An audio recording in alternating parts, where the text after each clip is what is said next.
Iran की जंग और उसके बाद पाकिस्तान में ईरान के साथ जो नाकाम बातचीत हुई है अमेरिका के लिए जो दो खबरें आ रही हैं उससे बड़ा झटका नहीं हो सकता था। आपके स्क्रीन पर यह है हंगरी के पूर्व प्रधानमंत्री विक्टर ऑर्बन। 16 साल बाद यह शख्स चुनाव हार गया है। और क्या आप जानते हैं विक्टर ऑर्बन हंगरी की बीजेपी हैं? सही सुना आपने। हंगरी की Bharatiya Janata party दक्षिणपंथी, right wing, कट्टरपंथी और सबसे बड़ी बात इस्राएल और अमेरिका का सहयोगी। सबसे बड़ी बात, जैसा कि आप इन तस्वीरों में देख सकते हैं, ट्रंप ने अपने उपराष्ट्रपति जेडी वैंस को भेजा था पाकिस्तान जाने से पहले कि वो जाकर विक्टर ऑर्बन का समर्थन करें, मगर विक्टर ऑर्बन हंगरी के चुनावों में हार गए हैं। और दूसरी बड़ी खबर, ईरान के साथ जो बातचीत नाकाम हुई है उसमें ट्रंप इस कदर बौखला गए हैं कि अब वो ईसाइयों के सबसे बड़े धर्मगुरु पोप लियो पर प्रहार कर रहे हैं, पोप लियो पर हमला कर रहे हैं। मैं मजाक नहीं कर रहा हूं दोस्तों, पोप लियो पर ट्रंप प्रहार कर रहे हैं, उनके बारे में अनाप शनाप बातें कर रहे हैं। वो कह रहे हैं कि अपराध को लेकर पोप लियो की सोच जो है वो पूरी तरह से गलत है, जबकि पोप लियो ने सिर्फ यही कहा कि आखिर ट्रंप ईरान को तबाह करने की बात क्यों कर रहे हैं, आखिर क्यों छोटे छोटे बच्चों को मारा जा रहा है। पोप ने सिर्फ यह कहा था दोस्तों, मगर डोनाल्ड ट्रंप बुरी तरह से बौखला गए। इंतजार कीजिएगा दोस्तों, आज का यह शो बहुत अहम है, क्योंकि मैं आपको बताने वाला हूं कि हंगरी में विक्टर ऑर्बन की जो हार है वो एक बहुत बड़ी खबर है और कहीं ना कहीं भारतीय जनता पार्टी के लिए भी सबक है। कैसे, कुछ देर बाद मैं आपको बताऊंगा, क्योंकि विक्टर ऑर्बन और प्रधानमंत्री नरेंद्र मोदी में कई समानताएं हैं। विवाद खासतौर से इन दोनों से जुड़े हुए हैं। जिस तरह से विक्टर ऑर्बन से एक खास उद्योगपति जुड़ा हुआ है, उसी तरह से आप जानते हैं प्रधानमंत्री नरेंद्र मोदी के करीबी कौन सा उद्योगपति है। यह तमाम चर्चाएं होंगी, मगर सबसे पहले ट्रंप की बौखलाहट। ट्रंप अपनी बौखलाहट पर सीधा प्रहार कर रहे हैं पोप पर। जी हां, कैथोलिक धर्मगुरु, ईसाइयों के सबसे बड़े धर्मगुरु बकौल ट्रंप। मैं आपको पढ़ के सुनाना चाहता हूं। I don't think he's doing a very good job. He likes crime, I guess. We don't like a pope that's going to say that it's okay to have a nuclear weapon. सुनिए उन्होंने pope के बारे में, Pope Leo के बारे में क्या कहा। इसका हिंदी में अनुवाद चलता रहेगा, सुनिए पहले। Leo on Truth Social. I don't think he's doing a very good job. He likes crime, I guess. He hit us. Think of it. He's worried about fear. What about the fear when the ministers and the priests and all of those great people that were arrested during COVID, and in many cases they're outside 10 feet apart and they were arrested. We don't like a pope that's going to say that it's okay to have a nuclear weapon. We don't want a pope that says crime is okay in our cities. I don't like it. I'm not a big fan of Pope Leo. He's a very liberal person, and he's a man that doesn't believe in stopping crime. He's a man that doesn't think that we should be toying with a country that wants a nuclear weapon so they can blow up the world. So I'm not a fan of Pope Leo. और आपको समझना पड़ेगा कि Pope Leo ने कुछ गलत नहीं कहा था। वो सिर्फ यही कह रहे थे कि बच्चों को मारा जा रहा है, इससे हमें बाज आना चाहिए। मैं अब आपको सुनाना चाहता हूं पोप लियो ने कहा क्या, जिसकी ट्रंप को इस कदर मिर्ची लगी। सुनिए पोप लियो का यह बयान, और वो अंग्रेजी में कह रहे हैं, लिहाजा उसका हिंदी में भी अनुवाद मैं आपको बताता चलूंगा। I would simply say once again what I said in the Urbi et Orbi message on Sunday, asking all people of goodwill to search always for peace and not violence, to reject war, especially a war which many people have said is an unjust war, which is continuing to escalate and which is not resolving anything. In fact, we have a worldwide economic crisis, energy crisis, situation in the Middle East of great instability, which is only provoking more hatred throughout the world. So come back to the table, let's talk, let's look for solutions in a peaceful way, and let's remember especially the innocent, children, the elderly, the sick, so many people who have already become or will become victims of this continued warfare. To remind all that attacks on civilian infrastructure is against international law, but that it is also a sign of the hatred, the division, the destruction that the human being is capable of.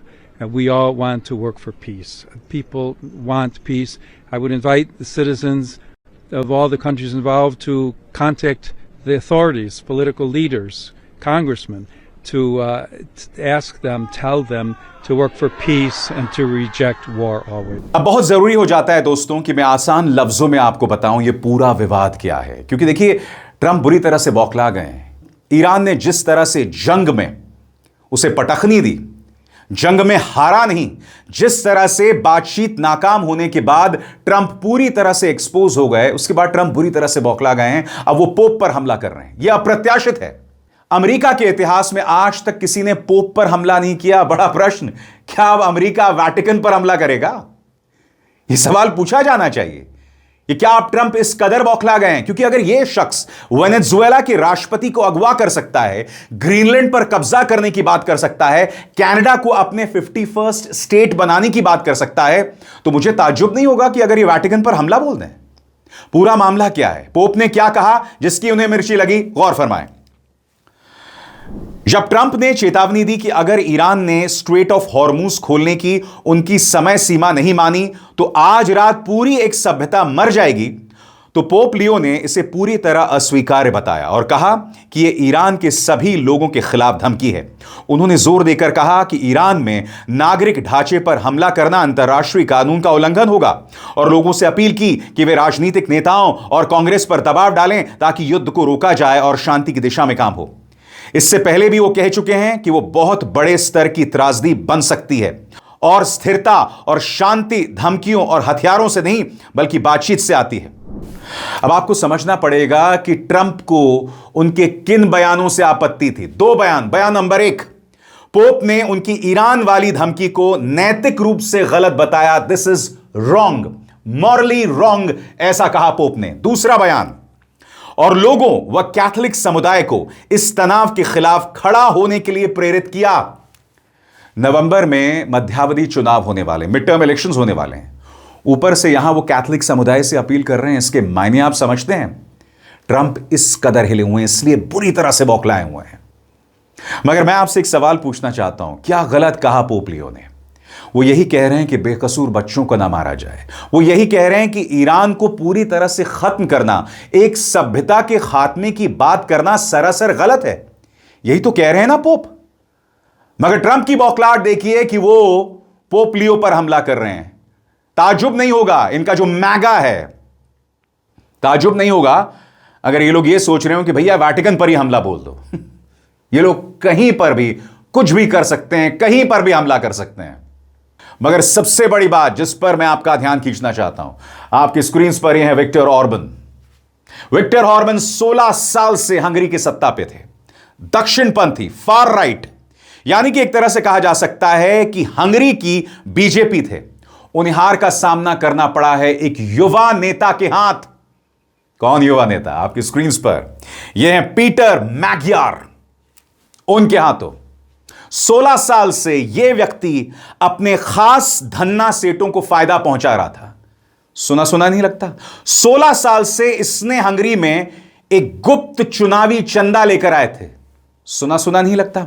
16 साल से यह जजेस को, अपने पसंदीदा जजेस को खास जगहों पर बिठा रहा था। यह भी तो सुना सुना लगता है ना दोस्तों। सबसे बड़ी बात, डोनाल्ड ट्रंप का दाव यहां पर भी गलत साबित हुआ। जैसे कि आप देख सकते हैं इन तस्वीरों में, जेडी वांस पाकिस्तान जाने से पहले हंगरी पहुंचे थे और विक्टर ऑर्बन के पक्ष में उन्होंने प्रचार किया था। वहां पर बाकायदा पहुंचे। याद है जिस तरह से प्रधानमंत्री नरेंद्र मोदी डोनाल्ड ट्रंप के पक्ष में गए थे और कहा था अब की बार ट्रंप सरकार, कहा था कि नहीं कहा था? फिर ट्रंप हार गए थे वो चुनाव, वो बात अलग है। तो यहां पर आप देख रहे हैं कि जेडी वांस पहुंचे, विक्टर ऑर्बन के पक्ष में प्रचार प्रसार किया, मगर हार गए। और हराने वाला यह शख्स आपके स्क्रीन पर पीटर मैग्यार। अब मैं आपके सामने दोस्तों कुछ बिंदु रखना चाहता हूं, कुछ पॉइंट्स रखना चाहता हूं। मैंने आपसे कार्यक्रम की शुरुआत में क्या कहा कि ये शो आपको क्यों देखना चाहिए। क्योंकि विक्टर ऑर्बन और प्रधानमंत्री नरेंद्र मोदी में कई समानताएं हैं। दोनों दक्षिणपंथी हैं, दोनों प्रो अमेरिका प्रो इस्राइल हैं। और ऐसे में विक्टर ऑर्बन की हार बहुत कुछ कहता है।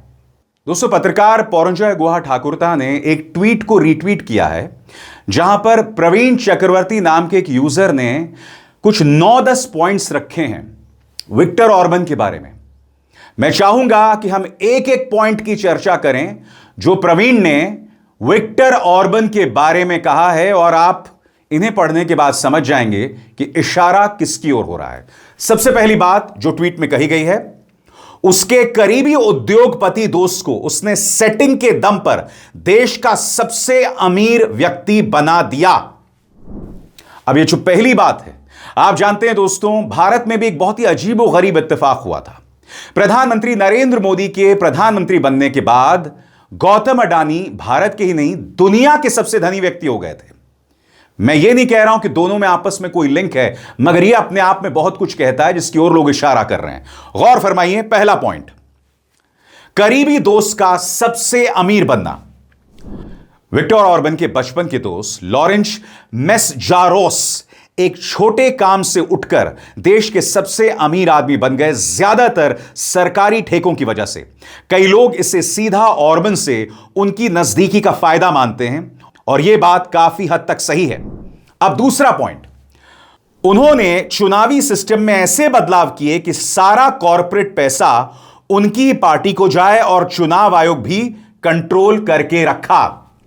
अब भारत में विपक्ष क्या आरोप लगा रहा है कि ज्ञानेश गुप्ता पूरी तरह से भाजपा के कंट्रोल में है, और आप जानते हैं कि भाजपा लेकर आई थी गुप्त चुनावी चंदा, जिसे सुप्रीम कोर्ट ने खारिज कर दिया था। याद है कि नहीं आपको? गुप्त चुनावी चंदे को सुप्रीम कोर्ट ने खारिज कर दिया था। अब ऐसा ही कुछ आरोप विक्टर ऑर्बन पर लगा। यह आरोप, इसमें कितनी सच्चाई है, गौर फरमाएं। चुनावी सिस्टम और फंडिंग में बदलाव। ऑर्बन की सरकार ने चुनावी नियम ऐसे बदले जिससे उनकी पार्टी को फायदा मिले, जैसे सीटों का बंटवारा, रन ऑफ खत्म करना आदि। सरकारी संसाधनों और अपने नेटवर्क के जरिए विपक्ष को दबाने की बात भी कही जाती है, लेकिन सारा कॉर्पोरेट पैसा सिर्फ उनकी पार्टी को ही मिलता है। यह थोड़ा बढ़ा चढ़ाकर कहा गया होगा। अब तीसरी बात जिसकी तरफ मैं आपका ध्यान खींचना चाहता हूं आपकी स्क्रीन पर, उसने अपने करीबी को देश की सबसे बड़ी मीडिया कंपनी पर कब्जा करने में मदद की। अब विक्टर ऑर्बन के बारे में जो बात कही है, ये कितनी सही है? और क्या भारत में भी कुछ ऐसे ही हुआ था कि एक बड़ा उद्योगपति एक बड़े न्यूज चैनल पर उसने कब्जा कर लिया था? नंबर एक। नंबर दो, क्या यह बात सही नहीं है कि इस देश के जितने भी बड़े न्यूज चैनल्स हैं उन पर बड़े बड़े उद्योगपतियों का कहीं ना कहीं कब्जा है, चाहे मुकेश अंबानी हो या गौतम अडानी? अब मैं आपको बताना चाहता हूं कि विक्टर ऑर्बन के मामले में यह कितना सही है। ऑर्बन के समर्थक बिजनेसमैनों ने मिलकर मीडिया पर बड़ा कंट्रोल बना लिया। कई बड़े मीडिया हाउस उनके करीबी लोगों ने खरीदकर सरकार समर्थक बना लिए। यह सही है, लेकिन एक कंपनी नहीं बल्कि पूरे नेटवर्क के जरिए यह सब हुआ। स्वतंत्र और आजाद पत्रकारिता का समर्थन कीजिए, सच में मेरा साथी बनिए। बहुत आसान है दोस्तों, इस ज्वाइन बटन को दबाइए और आपके सामने आएंगे ये 3 विकल्प, इनमें से एक चुनिए और सच के इस सफर में मेरा साथी बनिए। अब बात नंबर 4 आपके स्क्रीन पर, सरकारी खर्च का बड़ा हिस्सा बढ़ाकर अपने पसंदीदा लोगों को ठेके दिलवाए। विक्टर ऑर्बन के बारे में जो बात कही जाती है, यह कितना सही है, गौर फरमाएं। सरकारी खर्च और ठेके, उनके करीबी लोगों को बड़े बड़े सरकारी ठेके मिलने के कई केस सामने आए, खासकर इंफ्रास्ट्रक्चर में। पूंजीगत खर्च दोगुना कर दिया गया। यह ज्यादा एक राजनीतिक बयान है, सटीक आंकड़ा नहीं है, ऐसा कहा जाता है, ठीक है। मगर आप जानते हैं दोस्तों, जब गुप्त चुनावी चंदा, भारत के अंदर गुप्त चुनावी चंदे की बात आई थी, तो क्या बात सामने उभर कर आई थी कि जो बड़े बड़े औद्योगिक घराने भाजपा को जितना ज्यादा पैसा दे रहे थे, उन्हें अलग अलग कॉन्ट्रैक्ट सौंपे जा रहे थे, और उस पर सवाल लगातार खड़े हो रहे थे। और आप जानते हैं, इसी मंच पर मैंने उसको लेकर बहुत ही डिटेल्ड पड़ताल की थी, बहुत ही विस्तृत पड़ताल की थी। अब उसे बताने का समय अभी नहीं है। आप चाहें तो मेरे चैनल में जाकर वो तमाम शोज देख सकते हैं जिसमें मैंने बताया था कि किन औद्योगिक घरानों ने भाजपा को पैसा दिया और उसके बदले में उन्हें कॉन्ट्रैक्ट्स मिले। आगे, अदालत में अपने ही जज भर दिए। आरोप है कि उन्होंने अपने समर्थकों को अदालत में बिठाया और सिस्टम पर पकड़ बनाई। यह काफी हद तक सही माना जाता है। जहां तक भारत की बात है दोस्तों, आप जानते हैं रंजन गोगोई, जिन्होंने राम मंदिर के मामले में फैसला सुनाया था, भाजपा की मदद से सीधा राज्यसभा चले गए। इसके अलावा एक जज कूलिंग ऑफ पीरियड से पहले रिटायरमेंट के 2 महीने बाद जस्टिस अब्दुल नजीर, उन्हें एक राज्य का गवर्नर बना दिया गया। एक जज को एनसीएलएटी का प्रमुख बना दिया गया। और हम यह ना भूलें, जस्टिस चंद्रचूड़ अपने घर में वो एक गणपति पूजा करते हैं। राहुल गांधी को नहीं बुलाते, अखिलेश यादव को नहीं बुलाते, बुलाते किसको हैं? प्रधानमंत्री नरेंद्र मोदी को बुलाते हैं। इसके अलावा जजेस के आचरण पर भी लगातार सवाल उठते रहे हैं भारत के अंदर भी। मैं ये नहीं कह रहा हूं कि जो हंगरी में हो रहा है वही भारत में हो रहा है, मगर कुछ समानताएं तो कहीं ना कहीं दिख रही हैं। और अदालत के आचरण पर स्वतंत्र पर्यवेक्षकों, निष्पक्ष पत्रकारों और विपक्ष ने लगातार आरोप लगाया है। इसके बाद अगला पॉइंट विक्टर ऑर्बन के बारे में। बड़े पैमाने पर सोशल मीडिया ट्रोल आर्मी खड़ी की। विक्टर ऑर्बन के बारे में कहा जाता है कि उन्होंने बड़े पैमाने पर एक ट्रोल आर्मी खड़ी की। और आपको मुझे बतलाने की कतई जरूरत नहीं है कि भारतीय जनता पार्टी की ट्रोल आर्मी कितनी गंदी, कितनी वाहियात, कितनी घटिया। उनका जो प्रमुख है अमित मालवीय, यह व्यक्ति कई बार झूठ बोलते हुए पकड़ा गया है, कई बार, दर्जनों बार, मगर इस पर आज तक कोई कार्रवाई नहीं हुई। यानी कि जिस तरह से विक्टर ऑर्बन की ट्रोल आर्मी बदनाम थी, उसी तरह से भाजपा की ट्रोल आर्मी बदनाम थी। इसलिए मैंने कार्यक्रम की शुरुआत में कहा कि विक्टर ऑर्बन की हार भारत के लिए भी बहुत मायने रखती है और कुछ समानताएं यहां पर जरूर दिखाई देती हैं इन दो चेहरों पर। आगे इसके अलावा 7वां पॉइंट कि वो ट्रंप और नेतन्याहू का खुलकर समर्थन कर रहे थे। जहां तक ट्रंप की समर्थन की बात है, मुझे आपको बतलाने की जरूरत नहीं है कि किस तरह से जेडी वैंस खुद पहुंच गए थे उनके चुनाव प्रचार में। यह सब हो रहा है। और भारत में भी क्या हुआ था, पिछली बार जब ट्रंप हार गए थे अपने पहले कार्यकाल के बाद, तब प्रधानमंत्री नरेंद्र मोदी अमेरिका पहुंच गए थे और वहां पर उन्होंने नारा दिया था, अब की बार ट्रंप सरकार। हमें बतलाने की जरूरत नहीं है कि भारत की सरकार किसी का साथ नहीं देती, मगर प्रधानमंत्री नरेंद्र मोदी ने अपनी सभा में ट्रंप को बुलाकर उनके लिए समर्थन का ऐलान कर दिया था। और यही काम विक्टर ऑर्बन कर रहे थे और विक्टर ऑर्बन के पक्ष में जेडी वैंस पहुंच गए थे उनका चुनाव प्रचार करने। आगे 8वां पॉइंट, समाज में जानबूझकर विभाजन पैदा किया और बांटो और राज करो की नीति अपनाई।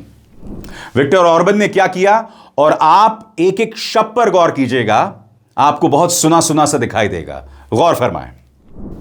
ऑर्बन ने माइग्रेंट्स, जॉर्ज सोरोस, यूरोपीय यूनियन जैसे मुद्दों पर लोगों को बांटने वाली राजनीति की। और मुझे आपको बतलाने की जरूरत नहीं है कि भारत के अंदर जब भी विपक्ष लोगों के मुद्दे उठाता है तो उन्हें जॉर्ज सोरोस का एजेंट बताया जाता है। यही हाल यहां पर भी हो रहा था। और आखिरी पॉइंट, डर के माहौल में शासन कैसे और विक्टर ऑर्बन ने क्या किया, इस पर भी गौर फरमाया जाए। मीडिया, एनजीओ, जज आदि पर दबाव और आलोचकों के खिलाफ कार्रवाई की बात सामने आती रही तो यह आरोप विक्टर ऑर्बन पर भी लगा। मगर अब आपके जहन में सवाल होगा कि विक्टर ऑर्बन का हारना और पीटर मैकग्यार का अगला प्रधानमंत्री बनना ट्रंप के लिए कितना बड़ा झटका है। आइए अब इसकी पड़ताल करते हैं, खासकर ईरान के मौसम में। जब ईरान से बातचीत टूट गई है, ऐसे में इस हार के क्या मायने हैं, ट्रंप को कितना बड़ा झटका है। गौर फरमाएं।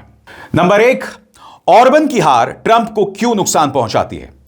विक्टर ऑर्बन यूरोप में ट्रंप के सबसे करीबी विचारधारा वाले साथी थे।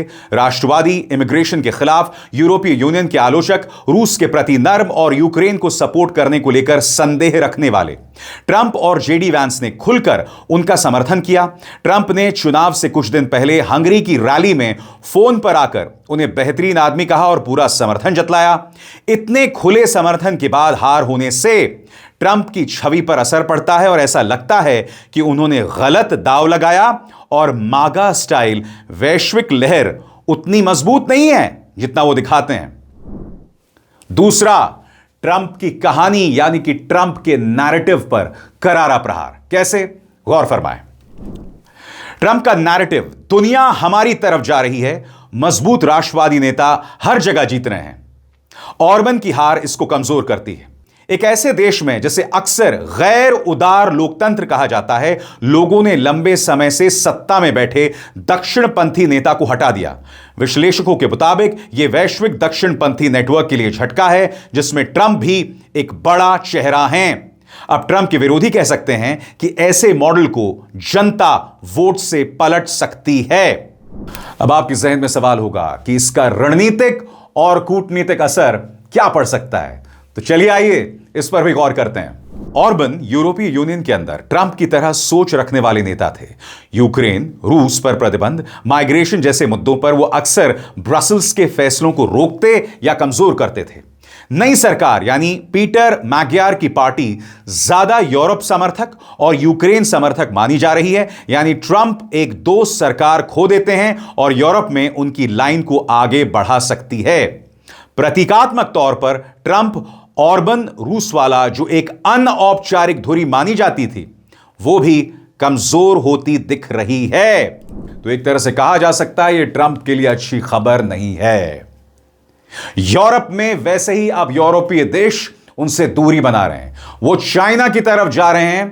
ट्रंप की इज्जत तार तार हो रही है। ऊपर से हंगरी में विक्टर ऑर्बन की हार, जो न सिर्फ ट्रंप के लिए झटका है बल्कि कहीं ना कहीं भारत के लिए सबक है और भारतीय जनता पार्टी के लिए एक संदेश। अब इसार शर्मा को दीजिए इजाजत। नमस्कार।